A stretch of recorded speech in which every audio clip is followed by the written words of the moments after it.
वंशाकल्पतरुभ्यश्च कृपासिन्धुभ्यैव च पतितानां पावनेभ्यो वैष्णवेभ्यो नमो नमः। आज हम एक बहुत सुंदर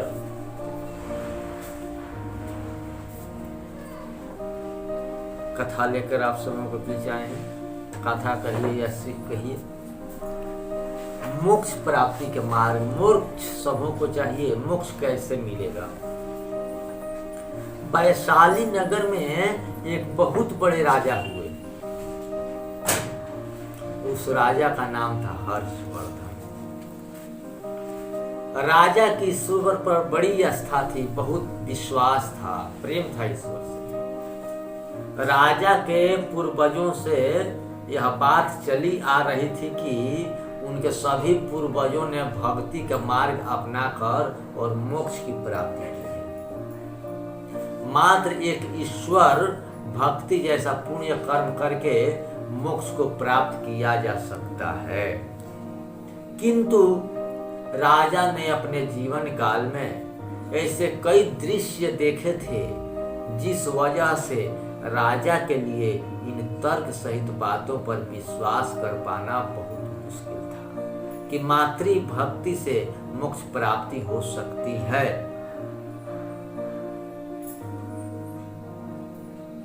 मातृ भक्ति से भी मोक्ष की प्राप्ति हो सकती है। राजा इसी सोच के उधेड़ बुन में लगा रहता था कि मैंने कई परम भक्त देखे, उनकी आत्माएं आज तक धरती पर क्यों भटक रही है। असल में सच्ची भक्ति का सही अर्थ क्या है, सच्ची भक्ति क्या है। एक बहुत बड़े संत दुनिया का भ्रमण करते हुए वैशाली नगर में पहुंचे। राजा तक जब यह बात पहुंचा कि एक बहुत बड़े ज्ञानी महात्मा पुरुष हैं जो वेदों के अच्छा ज्ञानी है, अच्छा ज्ञान रखते हैं, उनका वैशाली नगर में आगमन हुआ है। राजा तुरंत संत को अपने महल में लाया और खूब सेवा की। राजा ने जब सेवा की तो संत ने राजा से पूछा कि किस बात को लेकर चिंतित हो राजन, तुम्हें किस बात की चिंता है। यदि कोई सवाल है मन में तो पूछ लो। राजन जो अपना सवाल था संत जी के सामने रखते हुए कहा, ज्ञानी महात्मा, क्या ईश्वर भक्ति जैसे धर्म कर्म का रास्ता अपनाकर मोक्ष प्राप्त करना संभव है। ज्ञानी संत ने उत्तर दिया कि हे राजन, अगर हम सीधे तौर पर आपके प्रश्न का उत्तर दें तो आप उस उत्तर से कदाचित संतुष्टि प्राप्त नहीं कर पाओगे। सच्ची ईश्वर की भक्ति से मोक्ष प्राप्ति होती है। इस कथन में कितनी सत्यता है, यह जानने के लिए आपको संपूर्ण ईश्वर भक्ति को विस्तार से समझना होगा, क्योंकि संपूर्ण ईश्वर भक्ति ही आपको मोक्ष के द्वार तक ले जाती है। और संपूर्ण ईश्वर भक्ति का आधार है पुण्य कर्म। जितना अधिक आप जीवन में पुण्य कर्म करोगे, आपके मोक्ष प्राप्ति का मार्ग उतना ही आसान होता चला जाएगा। मोक्ष प्राप्ति का इतना सहज नहीं, इसके लिए मन और इंद्रियों पर नियंत्रण रखना अति आवश्यक है। मोक्ष प्राप्ति का पहला नियम यही है, अपने लोभ, मोह, वासना, घृणा, ईर्ष्या, क्रोध जैसे सभी विकारों पर विजय प्राप्त करना, ताकि धर्म कर्म के मार्ग पर आपके लिए बाधा उत्पन्न न हो।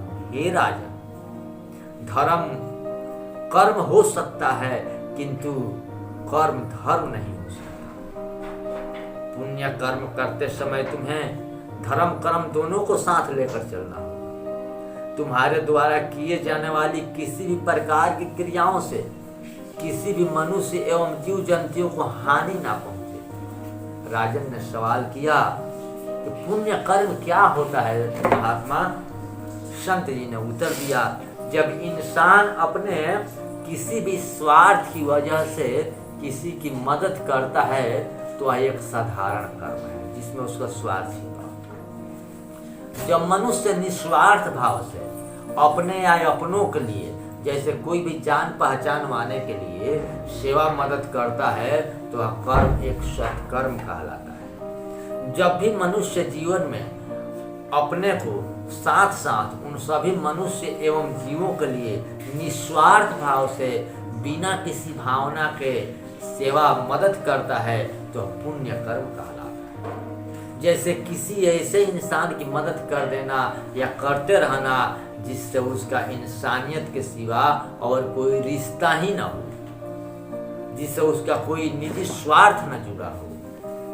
घर के बाहर पशु पक्षियों के लिए दाना पानी रखना, चींटियों को आटा डालना, आवारा पशुओं को मदद करना, आवारा पशुओं को चारा खिलाना, मुसीबत में फंसे किसी मनुष्य एवं जीव जंतु को मदद करना, यह सब पुण्य कर्म का उदाहरण है। अतः पुण्य कर्म की ही सबसे उत्तम कर्म माना गया है, लेकिन यह सब कर्म धर्म के साथ करना होगा। धर्म यानी परिवार, समाज, संसार के हर जीव प्राणी के प्रति अपनी जिम्मेवारी को समझते हुए, हर जिम्मेवारी को सच्ची निष्ठा से निभाते हुए हर कार्य को पूरी करना, ईमानदारी से पूर्ण करना। बिना धर्म के पुण्य कर्म अधूरा है। बिना पुण्य कर्म के ईश्वर भक्ति कभी पूर्ण हो ही नहीं सकती। अब रही बात ईश्वर भक्ति की, तो सच्ची भक्ति में बहुत शक्ति होती है। बड़े बड़े कार्य सफल हो जाते हैं, जीवन की मुश्किलों से उबरा जा सकता है। पूरी श्रद्धा भाव से ईश्वर की पूजा करना, कीर्तन करना, भजन करना, माला जपना, हवन करना, धर्म यात्रा करना, सत्संग करवाना, सुनना, यह सब बहुत ही अच्छे कर्म माने गए हैं। ईश्वर की ऐसी भक्ति करने से जीवन में कुछ सुकून समृद्धि भी प्राप्त होती है, जीवन मंगलमय हो जाता है। यानी भक्ति से बहुत कुछ प्राप्त किया जा सकता है, लेकिन मोक्ष और अमरता नहीं। लेकिन मोक्ष का रास्ता इसी भक्ति से होकर ही निकलता है, क्योंकि हर वक्त ईश्वर की भक्ति में डूबा रहने वाला इंसान आध्यात्म ज्ञान की प्राप्ति करने लगता है। अध्यात्म ज्ञान इंसान को बुरे कर्म और अधर्म करने से रोकती है, जिस वजह से मनुष्य के मन में सकारात्मक विचारों का ही जन्म होता है, जिस वह पुण्य कर्मों की ओर अग्रसर होता है। पूरी श्रद्धा भाव से ईश्वर का पूजन करना, कीर्तन करना, भजन करना, माला जपना, हवन करना, धर्म यात्रा करना, सत्संग करना, सुनना, यह सब पुण्य कर्म ईश्वर की भक्ति नहीं है। अतः कोई भक्ति भी तब तक पुण्य कर्म की श्रेणी में नहीं गिनी जा सकती जब तक वह निस्वार्थ भाव से सर्वजनित हित हेतु ना की जाए। जबकि ईश्वर की सच्ची भक्ति सिर्फ यही एक सीमित नहीं होती, बल्कि भूखे को खाना खिलाना, प्यासे को पानी पिलाना से लेकर हर पुण्य कर्म करना ही संपूर्ण ईश्वर की भक्ति कहलाता है। माला करे, भजन करे, कीर्तन करे और कोई खाए बिना तड़पते रहे और इसके पास पड़ा पड़ा सड़ता रहे तो वह भक्ति नहीं है। इंसानियत को ताव पर रखकर भक्ति करना यह स्वयं भक्ति का अपमान है। यदि आप ऐसा कर रहे हैं तो आप भक्ति का सही अर्थ समझ नहीं सकते। सच्ची भक्ति इंसानियत से परे नहीं होती। यदि आपके अंदर यदि निस्वार्थ सेवा का भाव तक नहीं तो आप अब तक सच्ची भक्ति के ज्ञान से परिचित हैं और कोसों दूर हैं। चाहे आप कितना हूँ माला कर ले, कितना हूँ कीर्तन कर ले, कितना हूँ आरती कर ले, कितना हूँ आप विग्रह सेवा कर ले, मगर इंसानियत नहीं है, दया नहीं है, किसी भूखे को खाना नहीं खिला सकते हैं, किसी की सहायता नहीं कर सकते हैं, किसी की मदद नहीं कर सकते हैं, तो भक्ति बेकार है। बिना दान पुण्य और पुण्य कर्मों के ईश्वर भक्ति कभी संपूर्ण हो ही नहीं सकती। सोचकर दोनों कोई भूखा प्यासा आपके द्वार से वापस लौट जाए या फिर मंदिर की सीढ़ियों पर बैठे भूखे गरीब लोग आपकी ओर देखते रहें, आप उन्हें नजरअंदाज करके मंदिर में ईश्वर को भोग लगाएं, तो फिर क्या फायदा इस धर्म कर्म का, इसी भक्ति का सब व्यर्थ। यानी धर्म की संपूर्णता पुण्य कर्मों के बिना अधूरी है।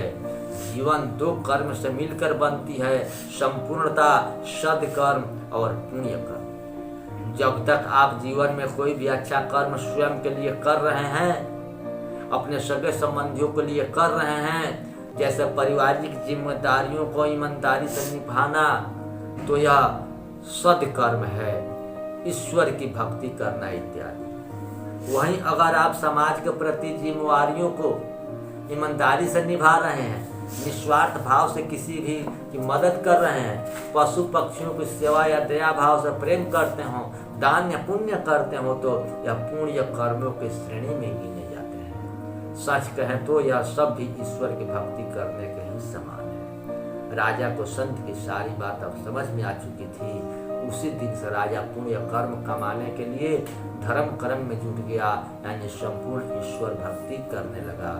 हरे कृष्ण।